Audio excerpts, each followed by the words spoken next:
नमस्कार, मी दिनकर शिंदे. आपण पाहताय डीएस न्यूज. तुमचं मत माझं मत मध्ये आपलं स्वागत. मित्रांनो, महत्वाचा मुद्दा मी आपल्या समोर घेऊन आलो, तो म्हणजे असा की बीड लोकसभा मतदारसंघातून भारतीय जनता पार्टीच्या राष्ट्रीय सरचिटणीस असलेल्या पंकजाताई मुंडे यांचा जवळपास 7,000 पराभव झालेला आहे. म्हणजे अत्यंत अटीतटीचे आणि घासून झालेल्या या निवडणुकीमध्ये पंकजाताई मुंडे यांचा पराभव होईल असं कुणालाही वाटलं नव्हतं. मात्र महाराष्ट्रामध्ये, मराठवाड्यामध्ये आणि विशेषतः बीड जिल्ह्यामध्ये जी राजकीय समीकरणं बदलली, जे जातीय ध्रुवीकरण झालं, यामध्ये बजरंग सोनवणे, जे की राष्ट्रवादी काँग्रेस शरद पवार गटाचे नेते आहेत आणि महाविकास आघाडीचे ते उमेदवार होते, त्यांनी पंकजाताई मुंडे यांना मोठी लढत त्या ठिकाणी दिलेली आहे. आणि वंजारी विरुद्ध मराठा हा वाद बीड जिल्ह्यामध्ये गेल्या 15 वर्षापासून जो धुसफूस होता, तो आता चव्हाट्यावर आला आणि ओबीसी विरुद्ध मराठा असाही त्याला रंगरूप या ठिकाणी देण्यात आलेले. मित्रांनो, अशाही परिस्थितीमध्ये पंकजाताई मुंडे यांनी आपल्या पाठीशी बीड जिल्ह्यातली लाखोंची मतं जमवली होती. मात्र बजरंग सोनवणे यांच्यासमोर त्यांचा टिकाव लागला नाही आणि शेवटच्या फेरीमध्ये अटीतटीच्या लढाईमध्ये जवळपास 7,000 पंकजाताई मुंडे यांचा पराभव झालेला आहे. हा पराभव भारतीय जनता पार्टीचा आणि विशेषतः पंकजाताई मुंडे आणि मुंडे परिवारावर प्रेम करणाऱ्या चाहत्यांच्या अत्यंत जिवारी लागलेला आहे. आणि विशेषतः या महाराष्ट्रामध्ये ओबीसीचं नेतृत्व जे नेते काही करतात, त्यामध्ये पंकजाताई मुंडे यांचं सुद्धा नाव आहे. पंकजाताई मुंडे यांचा पराभव झालेला आहे. महादेव जानकर, जे की धनगर समाजाचे नेते आहेत, त्यांचाही पराभव झालेला आहे. आणि छगनराव भुजबळ, जे ओबीसीच्या लढ्याचं त्या ठिकाणी आंदोलनाचं नेतृत्व करतायत, त्यांनाही त्या ठिकाणी उमेदवारी मिळाली नाही. राज्यसभाही त्यांची हुकली, हेही आपल्याला माहिती आहे. अशा परिस्थितीमध्ये महाराष्ट्रामध्ये ओबीसीला भारतीय जनता पार्टीकडे नेतृत्व नाही आणि जे नेतृत्व पंकजाताईंच्या रूपाने त्यांना पाहिजे होतं, जे दिल्लीमध्ये जाणार होतं, कदाचित त्यांना संधी मोठी मिळणार होती, परंतु त्यांचा पराभव झाल्यामुळं आता नेमकं ओबीसीचं नेतृत्व कोणाकडे द्यायचं, हाही प्रश्न भारतीय जनता पार्टीकडे आहे. अशा परिस्थितीमध्ये एक माहिती आपल्याकडे येते की एनडीएचं सरकार स्थापन करण्यासाठी नरेंद्र मोदी यांनी दिल्लीमध्ये बैठक बोलवली आहे आणि जेवढे एनडीएचे खासदार विजयी झालेत त्या सगळ्यांना दिल्लीमध्ये बोलवलंय. परंतु यामध्ये ज्या पराभूत झालेल्या उमेदवार आहेत पंकजाताई मुंडे यांना सुद्धा दिल्लीला बोलवल्याची माहिती आहे आणि त्या तातडीने दिल्लीला रवाना झालेल्या आहेत, दिल्लीला पोहोचतील अशी माहिती आपल्याकडे मिळते. मित्रांनो, विशेष असं आहे की विद्यमान निवडून आलेले खासदार दिल्लीला बोलवणं साहजिक आहे, परंतु पराभूत झालेला उमेदवार तो दिल्लीला कशासाठी बोलवला याविषयी चर्चा होत असताना एक गोष्ट लक्षात येते की पंकजाताई मुंडे या केवळ वंजारी समाजाचं नेतृत्व करतायत असं नाही, तर ओबीसी मधले बहुतांश अनेक जातींचे लोक सुद्धा त्यांना आपलं नेता मानतायत आणि एक मास लीडर म्हणून पंकजाताईकडे पाहिलं जातं. लोकनेते गोपीनाथराव मुंडे यांचा जो वारसा आहे, तो खऱ्या अर्थानं पंकजाताई मुंडे यांनी या महाराष्ट्रामध्ये जिवंत ठेवलेला आहे आणि त्यांचं बळ, त्यांची ताकद सुद्धा त्यांच्या पाठीमागं उभा आहे. परंतु विधानसभेमध्ये धनंजय मुंडे यांच्याकडून त्यांचा पराभव झाल्यानंतर भारतीय जनता पार्टीनं त्यांच्याकडे कानाडोळा केला, त्यांना साईड दिली आणि विशेषतः प्रत्येक महत्वाच्या कार्यक्रमामध्ये पंकजाताई मुंडे यांना बाजूला ठेवण्याचं काम राज्यातल्या काही भारतीय जनता पार्टीच्या नेत्यांनी केलं, हे आपण सातत्यानं पाहिलेलं आहे. एवढंच नाही तर पंकजाताई मुंडे यांची राज्यसभेवर वर्णी लागेल, विधान परिषदेवर वर्णी लागेल, अशा पद्धतीच्या अनेक बातम्या आल्या, परंतु पंकजाताई मुंडे यांना ना विधान परिषद मिळाली ना राज्यसभा मिळाली. यामुळे त्याही थोड्या खिजल्या होत्या.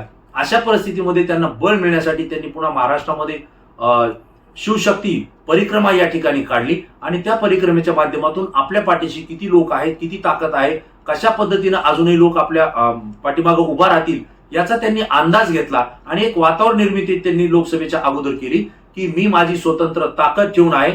जर तुम्ही आमच्या बाबतीत म्हणजे मुंडे परिवाराच्या बाबतीत जर विचार करणार नसाल तर आम्ही भविष्यात कुठलाही विचार करू शकतो. अशा पद्धतीचे स्टेटमेंट सुद्धा त्यांचे अनेक वेळा आलेले आहेत. विशेष म्हणजे सावरगाव या ठिकाणी दसरा मेळाव्यात सुद्धा त्यांनी सांगितलं होतं की आजपर्यंत मी अनेकांना निवडून आणण्यासाठी प्रयत्न केलाय, परंतु या पुढच्या काळामध्ये मी पाडण्यासाठी प्रयत्न करणारे, हे सुद्धा त्यांनी सांगितलं होतं. मित्रांनो, प्रीतमताई मुंडे ज्या की विद्यमान खासदार होत्या, पंकजाताई मुंडे यांच्या त्या भगिनी होत्या, 2 वेळेस त्यांनी खासदारकी त्या बीड जिल्ह्यामध्ये त्या ठिकाणी काम केलेलं आहे, परंतु त्यांना त्या ठिकाणी उमेदवारी दिली जाणार नाही, त्याऐवजी पंकजाताईंना उमेदवारी दिली जाईल असं ज्यावेळेस माहिती मिळाली होती, या निर्णयाला सुद्धा पंकजाताई मुंडे यांनी विरोध केला होता. प्रीतमताई मुंडे यांचं ताट मी माझ्या समोर घेणार नाही, त्यांची उमेदवारी टाळून मी त्यांच्या जागेवर उभा राहणार नाही असं सुद्धा त्यांनी सांगितलं होतं. पण भारतीय जनता पार्टीच्या वरिष्ठ कार्यकारिणीचा पंकजाताईंवर दबाव होता आणि त्यामुळे प्रीतमताई मुंडे यांची उमेदवारी त्या ठिकाणी कमी करून पंकजाताई मुंडे यांना त्या ठिकाणी उमेदवारी देण्यात आली होती. परंतु प्रीतमताई मुंडे यांचं मी पुनर्वसन करेल असंही त्यांनी सांगितलं होतं आणि लोकसभेच्या प्रचारामध्येच मी प्रीतमताईला नाशिकमधून उभा करते असं स्टेटमेंट त्यांनी जे केलं हे वादग्रस्त ठरलं होतं. याला छगनराव भुजबळ यांनी विरोध दर्शवला होता आणि त्याचे पडसाद सुद्धा पंकजाताई मुंडे यांना त्या बीड जिल्ह्यातल्या मतदारसंघामध्ये सुद्धा सहन करावे लागले होते. कारण नाशिकमध्ये छगन भुजबळ हे त्या ठिकाणी उमेदवारीच्या तयारीत होते. माळी समाजाला संधी मिळणार होती, परंतु पंकजाताईंनी प्रीतमताईंचं नाव घेतल्यामुळे बीड जिल्ह्यातला माळी समाज जो आहे तो सुद्धा या ठिकाणी नाराज झाला होता. हेही आपल्याला या ठिकाणी समजून घ्यावं लागेल. परंतु आज पंकजाताई मुंडे या पराभूत झालेल्या आहेत आणि भाजपकडे ओबीसीचं नेतृत्व त्या ताकदीचं मास लीडर म्हणून कोणी नाहीये. अशा वेळेला पंकजाताई मुंडे यांना भारतीय जनता पार्टीचं जे केंद्रामध्ये सरकार येत आहे, नरेंद्र मोदी तिसऱ्यांदा शपथ घेत आहेत पंतप्रधानाची, अशा वेळी पंकजाताई मुंडे यांना राज्यसभेवर घेतलं जाईल अशी एक चर्चा या ठिकाणी सुरू झालेली आहे.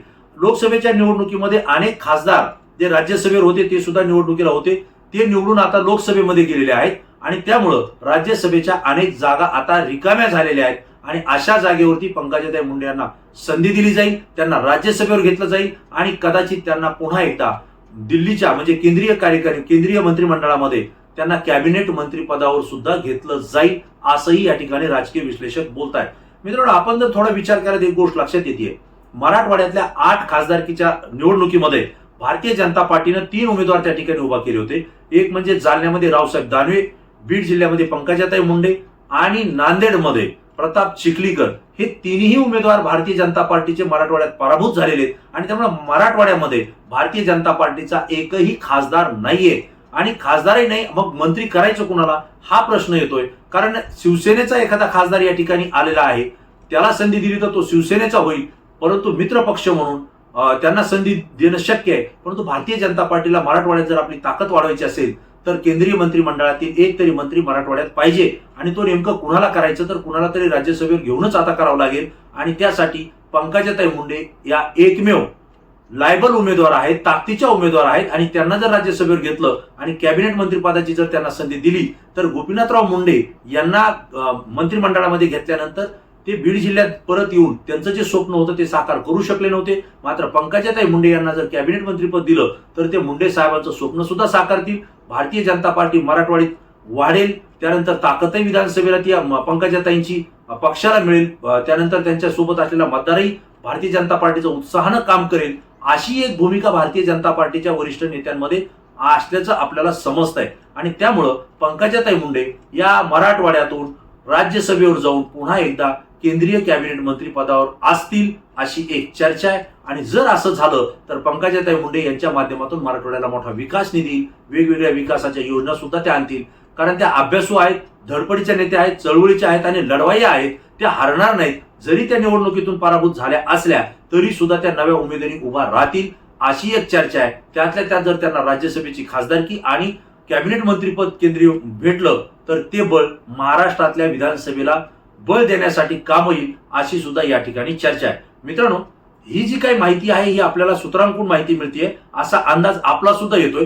तुम्हाला काय वाटतं की नरेंद्र मोदी यांनी तिसऱ्यांदा पंतप्रधानाची शपथ घेतल्यानंतर केंद्रीय मंत्रिमंडळामध्ये पंकजाताई मुंडे ज्या की पराभूत झालेल्या आहेत बीड जिल्ह्यातून, त्यांना राज्यसभेवर घेऊन कॅबिनेट मंत्री म्हणून संधी मिळेल का आणि ती संधी मराठवाड्यात भारतीय जनता पार्टीच्या विस्तारासाठी आणि महाराष्ट्रामध्ये विधानसभेत सत्ता आणण्यासाठी कामी येईल का?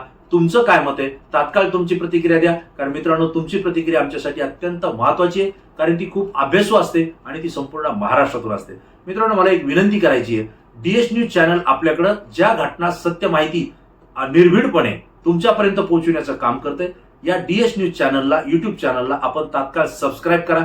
जर सबस्क्राईब केलं नसेल तर तुम्ही सबस्क्राईब करा आणि आपल्या मित्रांनाही सांगा. कारण तुम्ही सबस्क्राईब केलं तर आम्ही व्यक्त केलेले विचार आणि दाखवलेले व्हिडिओ हे जास्तीत जास्त लोकांपर्यंत पोहोचतील, समाज प्रबोधन होईल आणि महाराष्ट्रामध्ये एक नवी क्रांती घडण्यासाठी तुमचीही आम्हाला मदत होईल. मित्रांनो, पुन्हा भेटू. तोपर्यंत धन्यवाद.